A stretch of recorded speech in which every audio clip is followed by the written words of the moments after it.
Hey guys, welcome to Black United. Welcome to another video. And Real Madrid 1, Manchester City 2. And there is a lot to discuss because Manchester City are one step closer to knocking out Real Madrid out of the UEFA Champions League and maybe going to that quarterfinal stage. And let's start by just mentioning that, oh my world, Kevin De Bruyne, and I think I've mentioned De Bruyne before, he is one of the best players in the world. And yes, I'm stating the obvious, but Barcelona, if you are listening to this, if anyone at the Barcelona board, anyone related to the club is listening to this, if there is a chance to sign Kevin De Bruyne for less than 150 million euros, make it happen. Make it happen because he would just add so much to our team. Please make it happen. Like, if they do get the ban, please make the reality of Kevin De Bruyne wearing a Barcelona shirt next season, please, because what an absolutely fantastic performance that he gave today. Overall, Manchester City were really good, and there is things to discuss for sure. There's gonna be a, I think, thorough analysis about this game. Not everything was rosy, as I'm gonna discuss, and Real Madrid can feel that, you know, they were lucky in parts of the game that they didn't lose this one actually worse than they deserved to. But without further ado, let's start with lineups and then we'll go ahead and talk about the game. Real Madrid opted to go with Courtois in net, Carvajal, Mendy, Ramos and Varane in defense, a midfield of Casemiro, Modric and Valverde, and up top they had Junior, Benzema and Isco. While Manchester City opted to go with Ederson in net, Kyle Walker, Otamendi, Laporte and Mendy in defense. They had a midfield of Rodri, Gundogan and Kevin De Bruyne, with Gabriel Jesus and Mahrez down the wings, and Bernardo Silva kind of being that false nine player, which I thought was honestly kind of weird, but it was genuinely a good game overall, like, for Manchester City. So what's the first thing that I want to discuss in this game? Let's first discuss the situation about how were the planning from both Zidane and Guardiola. Well, Zidane wanted to have the ball for some parts of the game, and they managed to have the ball during some parts of the game, which was, I don't think, surprising. I think Guardiola did something that was very smart, and that was putting Bernardo Silva on Sergio Ramos. Because although I don't think that Sergio Ramos is one of the most important, like the best defenders in the world as they make it out to be, he is a good player playing at the back, and that's going to be something that Madrid are going to miss in that second leg, which that he's his talisman as well, since Cristiano Ronaldo left. Sergio Ramos is like talisman of Real Madrid, and I thought that was really smart from Guardiola, making Varane having to be the one to play at the back, which is not the greatest at. He's not bad at it, but he's not the greatest at, definitely. And in terms of Guardiola, again, he set up Manchester City like they've been playing pretty much every game this season. Like, this is been pretty much Manchester City this whole season. Going forward, really good. They are pretty much dominating the game. They're starting their domination, but they were not able to finish their chances. And the thing is that they cannot be forgiven like this. Like, this game should have been at least 4 goals to Manchester City easily. And I think the shots and the shots on target demonstrate this. Like, 9 shots and 3 on target for Real Madrid, while Manchester City had 16 shots and 8 on target. And this is not even like mentioning every single chance that didn't finish on a shot that Manchester City should have put in. At least 4 to 5 goals should have gone in easily, guaranteed. And then they could have even generated 6 to 7 goals. Like, very dangerous situations. Like, it's just something they have to get better at. They cannot be forgiven chances. And overall, I thought that the changes from Real Madrid were pretty weird, if I must say so. Like, yes, Vinicius left because of cramps. I believe that's what they said, that he had cramps.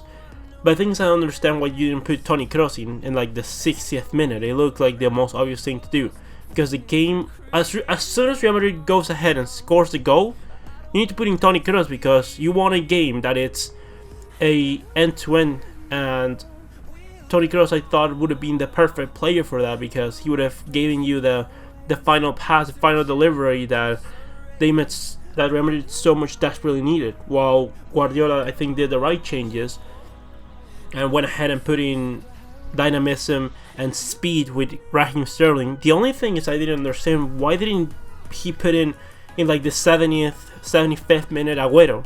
Because I understand Agüero wasn't going to be doing what Gabriel Jesus did in this game, which was, be very good defensively, contribute a lot in defense, drift a lot wide. But I thought that, hey, for the last 15 minutes, with a tired Manchester City defense, and with you having the problems that you're doing finishing wise, put in Agüero. Like, I didn't get it. Put in Agüero, create a lot of danger, make him go to the penalty area, and just make him finish everything. And I believe that this would have solved Manchester City problems for the most part. And then talking about the goals, that first goal that Manchester City conceded, that Isco goal, was like clear Manchester City. Like, you are dominating the game, you're generating a lot of chances against Real Madrid, and all of a sudden you go ahead and you just auto-destroy yourself. You self-destruct by generating danger to yourself for no reason. They lose the ball in the midfield, and Kyle Walker should have done something with the ball, misses the ball, gives the ball to Vinicius. Vinicius sets up Isco, that enters the penalty area alone and finishes in the bottom right hand corner of Ederson's net. But then consequently, I thought Real Madrid, after the goal that Manchester City were dominating until then the game went the other way, and it was just a head-to-head game. And in those kind of games, that's Madrid's speciality, just head-to-head games. And, they didn't know how to get the best of it. I thought Gareth Bale should start from the beginning, and if not, when they get in for the 45th minute, because Real Madrid, the problem that they've had this season is that although defensively they're being kind of okay, they're having a lot of problems scoring goals, and their best player in terms of finishing ability and just very decisiveness in the penalty area, it's Gareth Bale. That is something I didn't understand as well. But then the brilliance of Kevin De Bruyne just delivered, and he put in a brilliant cross for Gabriel Jesus, which, yes, it is a goal. Like, yes, he put his hands on Sergio Ramos, but if you're telling me that stops Sergio Ramos from getting the ball and falling to the floor like that, then I can't help you. Like, that's not, it shouldn't be ruled offside. It shouldn't be ruled as a foul or anything. I think it was a clear goal. Then the penalty was clear. I think that Sterling takes out Carvajal. They should have done it earlier. I think Sterling should have come in the 60th and just make more of it, because it was just this game. If this game lasted 10 more minutes, 3 to 4 more goals would have fallen into the back of the net. It was just that. It felt like that. It felt like if this game lasted for another 10 minutes, it was gonna be an utter disaster for Real Madrid. But although it was a bad result, and they need to score 2 goals. They need to score 2 goals they need to score a minimum of 2 goals. A 1-0 victory is not enough, so they need to score at least 2 goals at the Etihad. Now they have to think about El Clásico. They cannot play with Sergio Ramos, so it's going to be either Nacho or Militao partnering with Rafael Varane. We're going to see what's going to happen. I believe Modric is also missing that second leg, and today, I think honestly the worst player for Manchester City was Benjamin Mendy. They need to address that in the summer. They need to get a proper left back, and if Cancelo is not the right back that Manchester City needs, they also need to get a better right back and a center back, because this team still needs work. The investment that they did was fine for the time, but now they need some better players, because I just don't think they're the cut for what Manchester City need. But overall, they did a good job. They managed to win the game. Good result.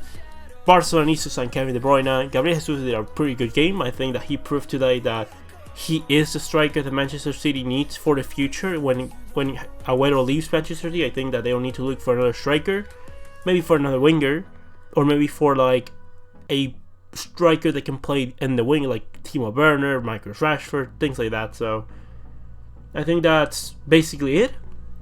Overall, as long as Manchester City are having finishing problems, this is not over.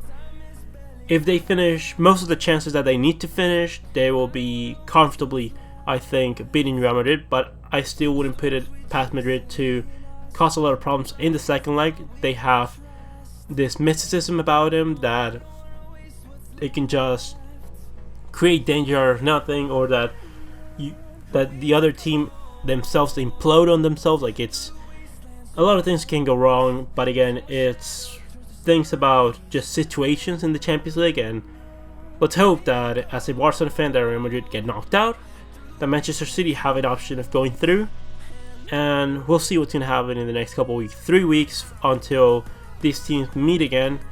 Also mentioning that Lyon have beaten Juventus. I didn't see the game. I saw kind of the stats, and I can sort of see how the game went.